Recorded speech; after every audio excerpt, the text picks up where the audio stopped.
Nandito tayo ngayon sa Barangay Hall ng Pitugo at i-interviewin natin si Chief in Charge ng Bantay Bayan na si Ginoong Reynaldo Maxino. Magandang hapon po sa inyo. Magandang hapon din. Ayun po kami para interviewin kayo at meron na po kami mga ilang tanong para sa inyo. Sige po. Tanong?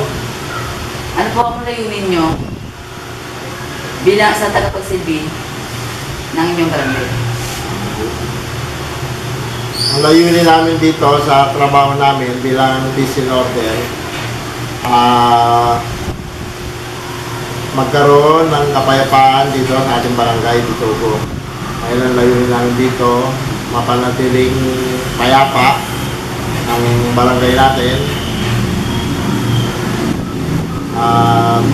maayos. At yung pangalawang tanong naman po, ano naman po ang kahalagahan ng gapan ninyo dito sa barangay? Ang kahalagaan ng trabaho namin dito, bilang peace and order, yung bang wala nang away, gano'n, walang gulo, walang magkakasakitan kung sinong nag-aaway dyan. Yun ang kailangan namin gawin at dapat mangyari yun. Kung meron ng mga magnanakaw, mahuli namin, o ano ba bang mga gawain bawal dito sa ating barangay, kailangan masugpo namin yun.